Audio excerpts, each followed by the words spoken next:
Hola, queridos amigos y amigas, ¿cómo están? Al fin llegó nuestro momento semanal, nuestra media horita rumbo norte, en donde paseamos, conocemos historias preciosas, recorremos lugares divinos de la Argentina y sobre todo lo pasamos bien. Así comienza nuestro rumbo norte del día de hoy. Que lo disfrutes. Una chipera te contará las historias que pinta el puerto de mi ciudad. Derrama la chimenea y el vapor de las calderas y los muelles de quebracho custodiando la ribera. Canoa de pescadores hasta la costa llegando, curva de río barranca abajo espera el puerto de mi ciudad. Canoa de pescadores hasta la costa llegando, curva de río barranca abajo espera el puerto de mi ciudad. Corre, corre el río Paraguay.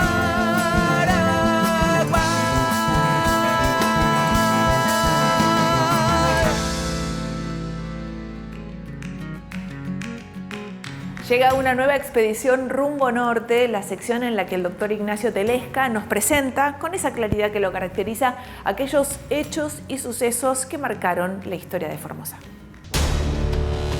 Soy Ignacio Telesca, historiador, profesor en la Universidad Nacional de Formosa e investigador del CONICET. Me he propuesto investigar y analizar nuestra historia para entender nuestra realidad como región. Acompáñame. Conozcamos el pasado para construir nuestro futuro.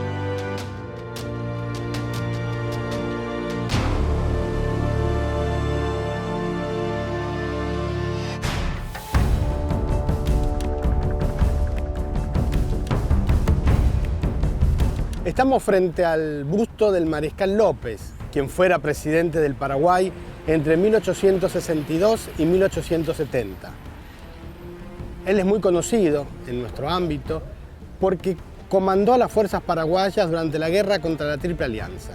Esta guerra feroz que enfrentó al Imperio de Brasil, la República Argentina y la República Oriental de Uruguay contra el Paraguay entre 1864 y 1870.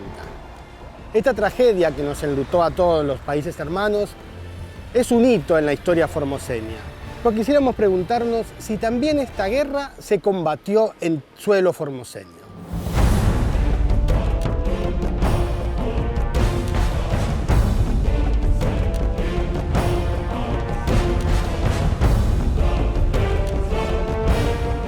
La guerra se inició en 1864, pero prontamente se vieron las diferencias entre la capacidad militar de los aliados y la capacidad militar de las fuerzas paraguayas. Las fuerzas paraguayas quedaron hacia el sur, atrincheradas, siendo Humaitá, a orillas del río Paraguay, la fortaleza más importante. Sí o sí, los aliados tenían que tomar Humaitá para acceder hasta Asunción. Si bien los barcos llegaron a atravesar las cadenas que habían puesto las fuerzas paraguayas sobre el río Paraguay y llegaron hasta Asunción a principios de 1868, no quisieron desembarcar en Asunción sin antes tomar Humaitá.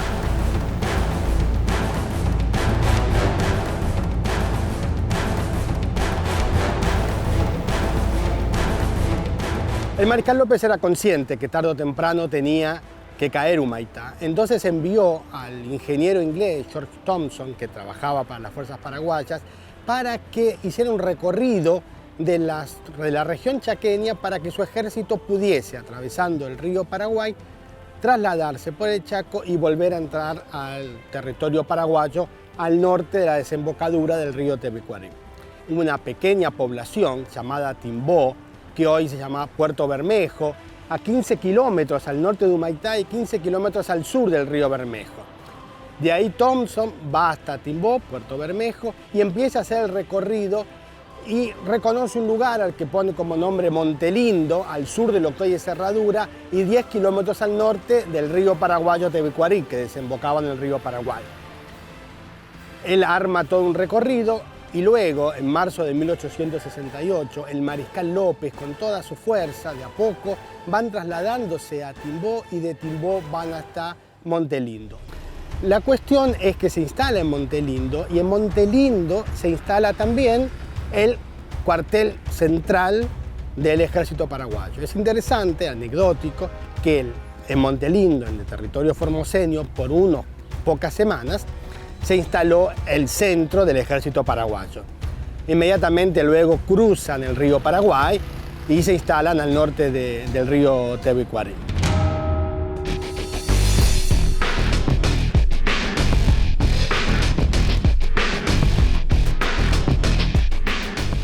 También es importante notar que las fuerzas aliadas necesitaban llegar hasta Humaitá recorriendo la orilla occidental del río Paraguay. Es decir, necesitaban porque tenían que abastecer a sus acorazados que estaban bombardeando Humaitá. Y de hecho, para eso construyeron una línea férrea. La primera línea férrea en la región fue construida por el ejército brasilero durante la guerra contra la Triple Alianza.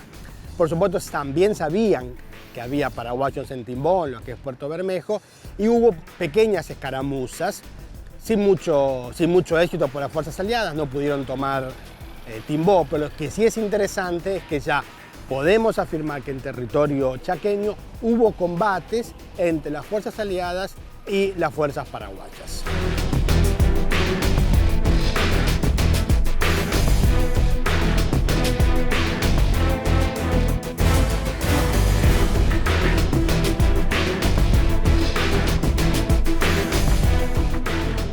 Otro punto anecdótico que es importante señalar es que junto con el mariscal López también estaba Madame Lynch. De hecho, el mariscal López mandó traer desde Asunción 4 o 5 cofres llenos de pesos. Thompson sugiere, aunque no está comprobado, que una posibilidad que manejaba el mariscal López era irse por Bolivia hasta Europa para hacer los tratados de paz o por lo menos para que se suspendiese la guerra.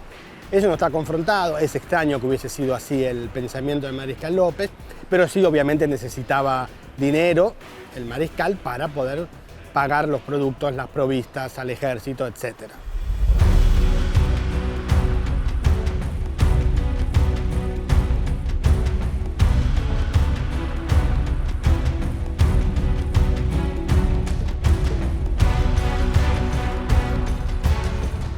Una vez que en marzo de 1868 los aliados tomaron Humaitá, tenían el campo libre para llegar hasta Asunción.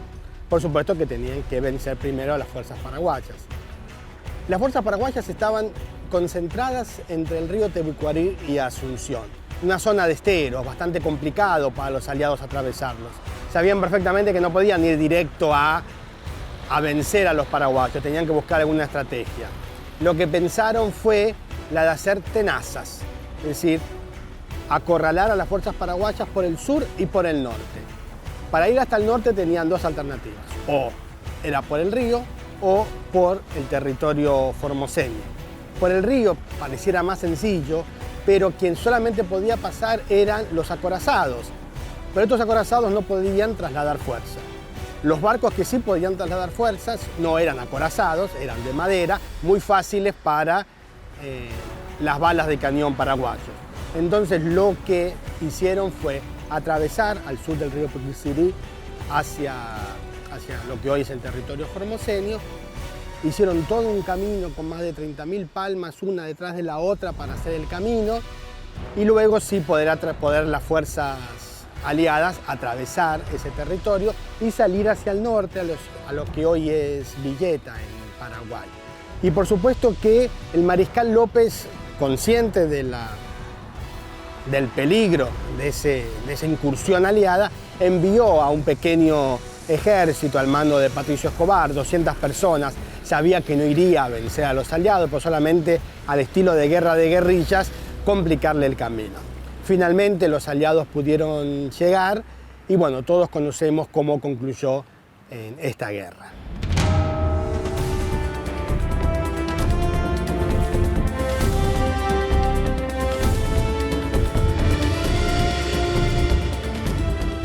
El territorio del Chaco fue capital en el desarrollo de la guerra contra la Triple Alianza. Primero, cuando las fuerzas del Paraguay atravesaron el Chaco escapándose de Humaitá. Luego, cuando las fuerzas aliadas atravesaron también el territorio formoseño para hacer la táctica de tenazas contra el ejército paraguayo. También, como vimos, en el territorio chaqueño y formoseño se dieron bastantes avances.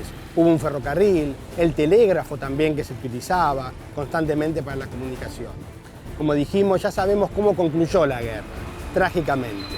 También sabemos ahora que en territorio formoseño se combatió, que en territorio formoseño fue regado por la sangre de los soldados de ambos países, de ambos ejércitos.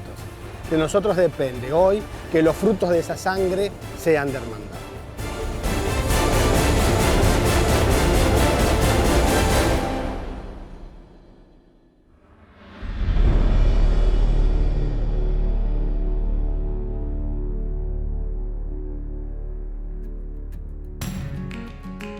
Walter Robledo nació en Córdoba, pero vive en Formosa hace más de 20 años. Él es docente de nivel terciario y universitario y es muy valorado, es muy querido por los estudiantes por su didáctica tan humana. Walter utiliza la filosofía como eje principal para abordar la historia y dicen que sus clases son cautivadoras por la dedicación y pasión a la hora de compartir todos esos aprendizajes tan significativos. Aquí te lo presento.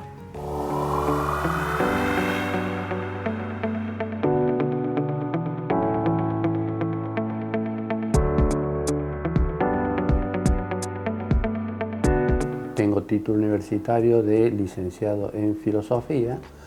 Dicho estudio lo cursé en la Universidad de Córdoba.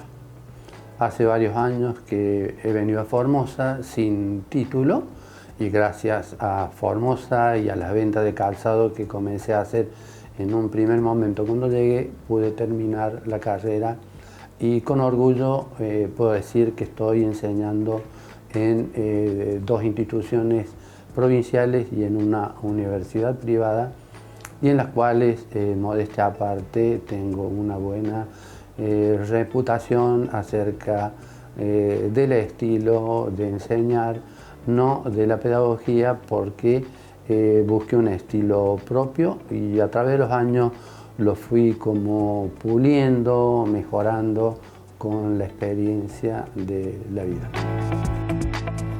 El profesor Walter Robledo llegó a tierra formoseña a finales de los 90 y en la actualidad es considerado por muchos como uno de los mejores docentes de la ciudad por su sabiduría y su entrega a la hora de enseñar.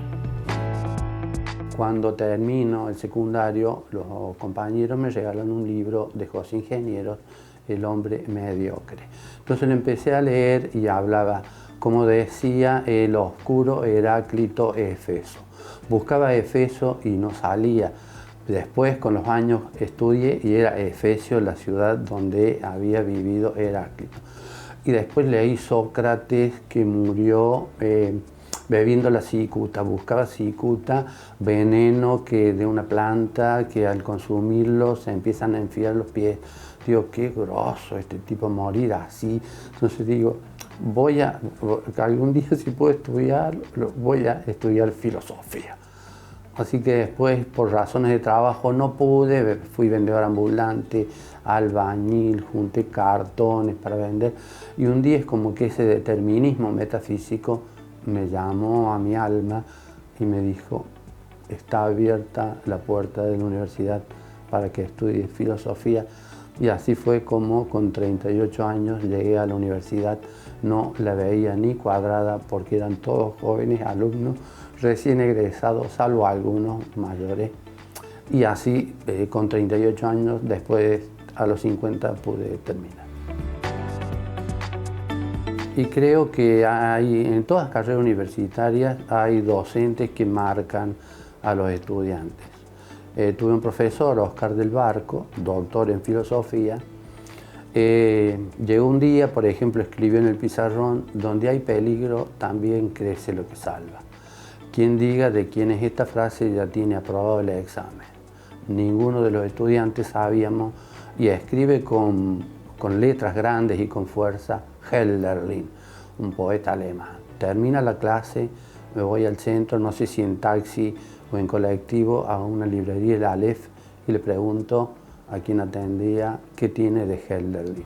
Y que bueno, compré el Hiperión, lo empecé a leer y bueno, me hice amigo de ese poeta, de ese libro, y un poeta que a través de la poesía y la amistad quería cambiar el mundo. Entonces fue como que se prendió en mi alma esa idea y fui así como consiguiendo esta forma de enseñar que un poco la hago con amor en cada clase. Esta cátedra se llama Fundamentos de Filosofía. Qué cosa curiosa, anoche tuve un sueño y soñé que cada uno recibía una carta. Bueno, esta fue una forma diferente a comenzar la clase y el canto es existencia y existir es estar en el mundo. Una clase, un docente lo marca a uno, entonces uno tiene que buscar esa misma forma para sembrar. Yo creo que enseñar es sembrar y hay que percibir, hay que tener tacto para sembrar en cuál espíritu. No se puede desparramar la filosofía como una billutería. Creo que hay que tener cierto respeto, cierto cuidado en el lenguaje. No creo que la filosofía a uno lo busca. Uno no va a la filosofía. La filosofía viene a uno, como el amor. Uno no se encuentra, viene solo. Cuando uno es digno, le llega.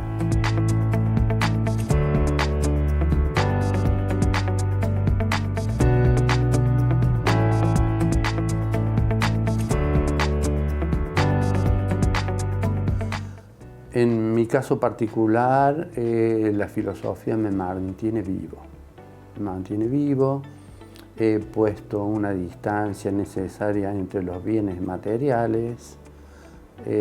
Gracias a la filosofía he podido viajar. He estado en Alemania, en Cuba, en Colombia. Y uno se nutre y trae eso para la vida. Y veo como los días una fiesta, ¿no? Me levanto todos los días, puedo caminar, puedo pensar, puedo beber, puedo escuchar música.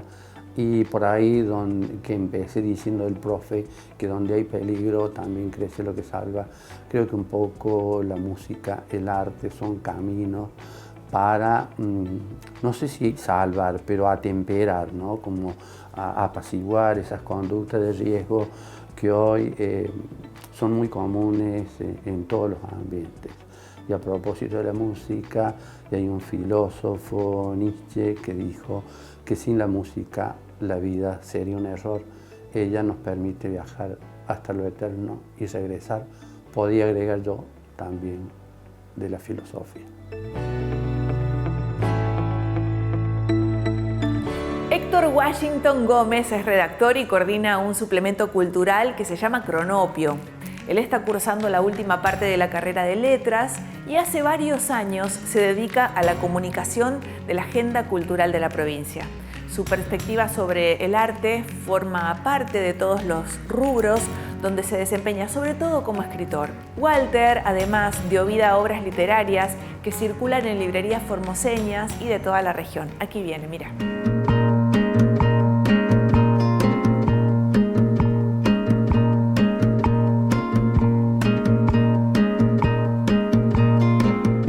Cronopio surge en el año 2017, su primera edición fue un 14 de mayo de 2017, básicamente de un grupo de colegas, de compañeros de trabajo que teníamos inquietudes culturales, digamos. Veíamos, analizábamos, charlábamos acerca de la riqueza cultural, de esta semiosfera cultural que tenemos aquí en Formosa.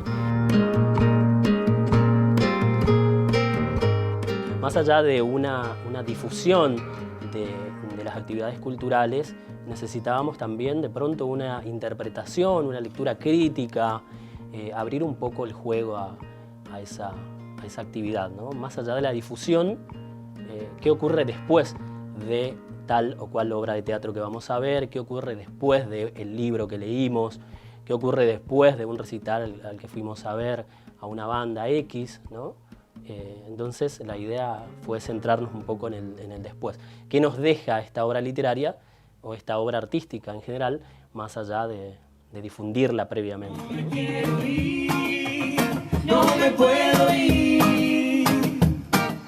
Yo soy de aquí, no me quiero. Bueno, mi acercamiento a las letras se da desde chico, sí, más o menos tenía como unos 13, 14 años, recuerdo, y la hora de lengua era como un espacio que me interesaba mucho, ¿no? Más allá de los espacios de las ciencias exactas que por ahí no eran mi fuerte, ¿no? Y a partir de ahí me parece que los docentes en ese sentido tuvieron un rol muy importante, ¿no? Jugaron un rol muy importante para que yo más o menos vaya esbozando los primeros textos, los primeros poemas. Particularmente yo escribo poesía, no suelo escribir historias o narrativa, más que nada la poesía. Bueno, y esa inquietud por las letras me llevó a estudiar la carrera justamente de letras.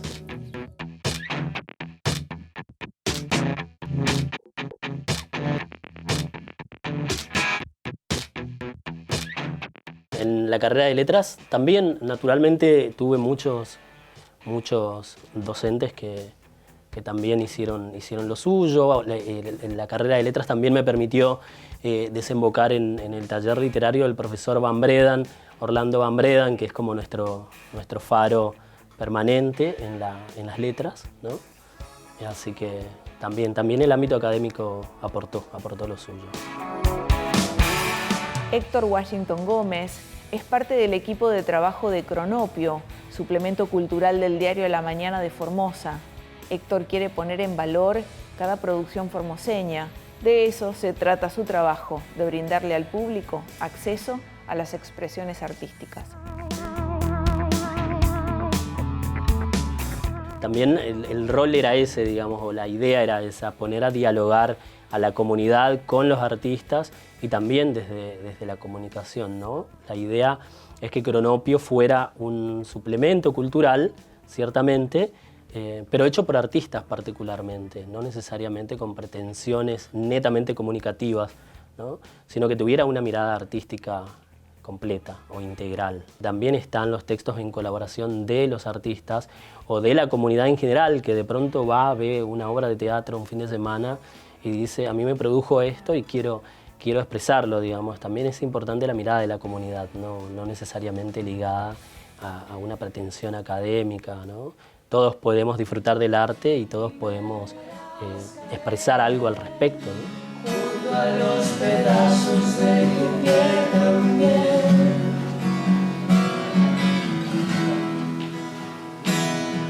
La sociedad formoseña tiene una riqueza enorme, hay como una semiosfera enorme, cultural, y sobre todo muy diversa, ¿no? Ahí entran a jugar diversos factores, ¿no? La posición limítrofe que tiene, la relación permanente con el Paraguay, con la cultura paraguaya, ¿no? Aquí cruzando el Bermejo, ¿no? También tenemos el Chaco, Corrientes, digamos, estamos completamente mixturados por la región misma, ¿no? Me parece que es un espacio estratégico para mostrar, hay muchísima riqueza cultural, solo hay que mostrarla un poco más y también interpretarla, ¿no? Que es como la misión posterior, ¿no? Es decir, ¿qué nos dejan las manifestaciones culturales, ¿no? Después de ponerse de manifiesto? Creo que Cronopio busca eso. Venga a buscar, quisiera congelar en este mensaje. Teniendo en cuenta también toda la necesidad de las mujeres de posicionarse y ocupar espacios que no habían ocupado previamente o que fueron silenciados previamente, aquí en Formosa también se dio un movimiento muy importante de mujeres escritoras, que es Clandestinas, ¿no? Que hace poco editaron su antología. Finalmente eso decantó en un trabajo de alrededor de 46 escritoras formoseñas, netamente formoseñas, ¿no? Y es un espacio que surgió en pandemia, ¿no? Hace más o menos 2 años, ante justamente la necesidad de encontrar canales de difusión, ¿no? de mujeres particularmente que escriben, ¿no? Héctor Washington Gómez nació en Frías, Santiago del Estero, pero vive en Formosa desde hace muchos años. Esencialmente poeta, integra el colectivo literario independiente Alquímico y participó en numerosos blogs y antologías a nivel nacional con diversas distinciones. Que surgió hace muchos años, en el año 2005, ¿no? Con un grupo de amigos y algunos incluso eran del profesorado en letras, de ahí de la carrera, y tuvimos unas cuantas ediciones colectivas, ¿no? Y el año pasado también presentamos en la Feria del Libro de aquí un trabajo con dos amigos, con Adriana Helbling y Jorge Manuel Aponte. Presentamos Nambrenario, que es una recopilación de textos literarios donde hay cuentos y poesías que están muy ligados a Formosa, ¿no? Básicamente al terruño.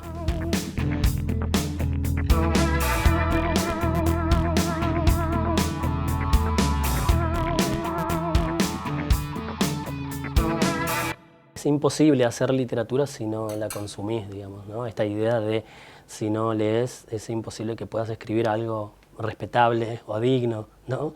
Entonces también es como una retroalimentación permanente, ¿no? La lectura permanente para una escritura permanente, ¿no? Sé que es inacabable, así que permanentemente voy a seguir buscando por ahí, ¿no? Es algo que permanentemente me mantiene vivo, ¿no? Casi como lograr el verso perfecto que sé que nunca va a ocurrir, y ahí está precisamente la búsqueda. Yo soy de aquí. Llegamos al final de nuestro Rumbo Norte del día de hoy. Ojalá hayas disfrutado tanto como nosotros estas historias que preparamos especialmente para vos. La semana que viene nos volvemos a encontrar, por supuesto, pero mientras tanto estemos en contacto a través de nuestras redes sociales. Si no nos seguís aún, podés hacerlo ahora, agarrar tu teléfono y buscar en Instagram @RumboNorteTV. Que estés muy bien, cuídate mucho y hasta la próxima.